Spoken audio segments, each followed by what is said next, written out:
வணக்கம் நேயர்களே. வேல்வேல் வெற்றிவேல். வேலவனை வணங்கக்கூடிய காலம், அற்புதமான நேரம். எப்படி வேல் வைத்து வழிபடுவது, முருகனை பற்றி எப்படி தெரிவது, முருகனுடைய வேல் மகிமை என்ன, கடன் பிரச்சனை தீர்வதற்கு வேல் வழிபாடு சரியாக வருமா, ஒரே வருடத்தில் கடனை அடைக்க முடியுமா, அப்படிப்பட்ட பல எண்ணங்கள் கேள்விகள் உள்ளவர்களுக்காக இந்த ஆடியோவை நான் உங்களுக்கு தருகிறேன். மறக்காமல் நம்மளுடைய தமிழ் சூரி சிவம் யூடியூப் சேனல் வழியாக பாருங்கள். வெற்றிகளை குவிக்கக்கூடிய வேல் வழிபாடு, இதனுடைய சிறப்புகளை எல்லாம் நான் அற்புதமாக தந்திருக்கிறேன். குறித்து வைத்துக்கொண்டு இதை கடைப்பிடியுங்கள்.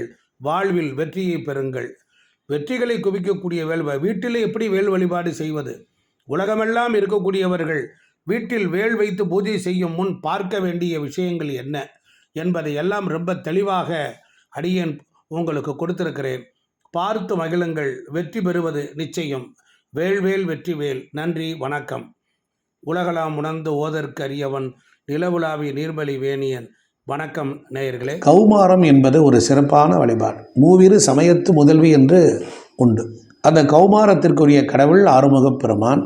குறிப்பாக தமிழகத்திலே அந்த 6 படை வீடுகளுக்கும் மிகுந்த சிறப்பு உண்டு. அப்புறம் நிறைய மலைகள் தோறும் முருகனுடைய அவதாரங்கள் நிறைய உண்டு. பழனி பாலதண்டாயுதபாணி, திருவாவினன்குடி குழந்தை வேலாயுத சுவாமி, பழமுதிர்ச்சோலை, திருத்தணி, வயலூர் முருகப்பெருமான், வெள்ளக்கோட்டை முருகப்பெருமான், மயிலம் முருகப்பெருமான், இளஞ்சி முருகப்பெருமான், சென்னை கந்தக்கோட்டம் கந்தவேலன், கண்டி கதிர்காம முருகப்பெருமான், வள்ளிமலை முருகப்பெருமான், ரத்னகிரி முருகப்பெருமான், வெண்ணெய்மலை முருகப்பெருமான், ஈரோடு திண்டல் முருகப்பெருமான், மருதமலை முருகப்பெருமான், கதவு மலை முருகப்பெருமான், இப்படியாக அங்கு வெள்ளியங்கிரி முருகன் வழிபாடு, சதுரகிரி, சுந்தரகிரி, சுந்தர மகாலிங்கம் எல்லாம் முருகன் நின்று தவம் இருந்த இடம்.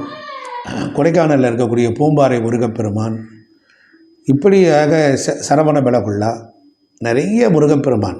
தீய சக்திகளின் அம்சமாக அரக்கர்களை ஒழித்து நன்மைகளையும் அருளும் அந்த வேல் முருகனின் அம்சமாகவே பாவிக்கப்பட்டு வணங்கப்பட்டும் வருகிறது. சில இடங்களில் வேல் மத்திர வைத்து கோயில்கள் வைத்திருக்கிறார்கள்.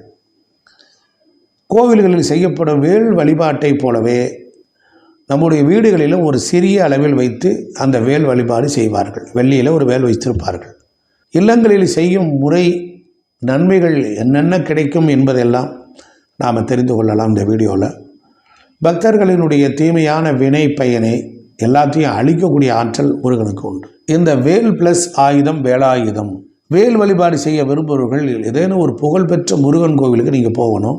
அங்கு விற்கப்படக்கூடிய பஞ்சலோகத்தில் செய்யப்பட்டதாக இருந்தாலும் வெள்ளியில் செய்யப்பட்டதாக இருந்தாலும் அந்த வேல் வாங்கிய முருகப்பெருமான் தலத்தில் இந்த சிறிய வேலாயுதத்தை உங்கள் கையில் வைத்திருந்தபடி அபிஷேகம் பண்ணி ஆராதனையெல்லாம் பண்ணி கொண்டு போய் அந்த சந்நிதியில் அங்கே கொடுத்து அங்கே வைத்து அதற்கு தூப தீப ஆராதனையெல்லாம் செய்து அந்த வேலை முருகனிடமிருந்து பிரசாதமாக பெற்றுக்கொண்டு வீட்டிற்கு கொண்டு வந்து ஒரு சின்ன பலகையில் சின்ன ஓட்டை போட்டு அந்த வேலையை இது சொருகி சிகப்புற துணியை விரித்து அதன் மேலே ஒரு வெள்ளி கிண்ணம் அல்லது பித்தளை செம்பு கிண்ணத்தில் பச்சரிசியை பரப்பி கூட அதில் சொருகலாம். ஒரு வளர்பிறை செவ்வாய்க்கிழமை அன்றோ அல்லது சுபமுகூர்த்த நாளிலோ இந்த பூஜையை தொடங்கணும். வேலையை கங்கையை நீரில் கொண்டு அபிஷேகம் செய்யணும். அப்படி இல்லை அப்படின்னா தண்ணீரை, சுத்தமான தண்ணீரை, நுரையில்லா தண்ணீரை பிடித்து வைத்து கங்கா கங்கா என்று சொல்லி அந்த நீரை விடணும். காய்ச்சாத பசும் பால் வாங்கி அதுக்கு அபிஷேகம் பண்ணணும். சாதாரண நீருக்கோ வேலுக்கோ அபிஷேகம் செய்யலாம். வேலைக்குன்னு துடைக்கிறதுக்குன்னு ஒரு சுத்தமான துணி வச்சு துடைச்சிட்டு ஒரு கிண்ணத்தில் அதில் சந்தனம் குங்குமம்லாம் பொட்டு வைத்து பூ மாலையெல்லாம் சாத்தி வேல் 2 பக்கம் பொட்டு வைக்கலாம். வாசமுள்ள விபூதியை அந்த வேலின் மீது அபிஷேகப்படியாக தூவலாம். ஒரு கிண்ணத்தில் பக்கத்தில் வேலையும் விபூதியும் வைக்கலாம். முருகனுக்கு விருப்பமான பன்னீர், ரோஜா பூக்கள் அல்லது செவ்வரளி பூக்களை சமர்ப்பித்து கற்கண்டு, அவல், பொறி, கடலை இதெல்லாம் நைவேத்தியம் பண்ணி அதுக்குரிய முருகனுக்குரிய காயத்ரி மந்திரங்கள், சோத்திரங்கள் அல்லது கந்த சஷ்டி கவசத்தை படித்து இப்படி திடசித்தத்தோடு 21 நாட்கள் விடாமல் மனம் ஆன்மா எல்லாம் ஒன்றிணைந்து அந்த வேலோடு பூஜை செய்தால், திரிகரண சுத்தி 3 நாள் 3 வேளை பூஜை பண்ணி செஞ்சால் எத்தகைய பிரச்சனைகளும் தீர்வதற்குரிய வழிவகைகள்லாம் அது பிறக்கும். திருமணம் ஆகாதவர்களுக்கு திருமணம் கிடைக்கும். குழந்தை பாக்கியம் இல்லாமல் அவதிப்பட்டவர்களுக்கு குழந்தை பாக்கியம் கிடைக்கும். வீட்டை பிடித்திருக்கக்கூடிய துஷ்ட சக்திகள் எல்லாம் விலகும். இது மாதிரியெல்லாம் நீங்கள் தொடர்ந்து செஞ்சுக்கிட்டு வந்தீங்கன்னா கண்டிப்பாக இந்த வேல் வழிபாட்டின் வாயிலாக நன்மை உண்டாகும். அதே போல் வேலுக்கு அபிஷேகம் செய்த விபூதி இரவில் படுத்துக்கொள்ளலாம், படுக்கையிலும் போட்டுக்கொள்ளலாம். இன்னும் ரொம்ப நாள் நோயிலே படுத்திருக்கவங்க, நோயிலேருந்து எழுந்திருக்க முடியலை அப்படின்னா அவர்கள் முருகப்பெருமானுக்கு அபிஷேகம் செய்யப்பட்ட நீர் கோமுகியில் வெளியே வரும், அந்த நீரை நிறைய பிடிச்சி கொண்டு வந்து வீடு முழுவதும் தெளிக்கலாம். இந்த மாதிரி செய்கிற பொழுது வீட்டில் உள்ள தீவினை சக்திகள் வெளியேறும், நல்ல காஸ்மாஸ் எனர்ஜி நமக்கு நல்லா கிடைக்கும்.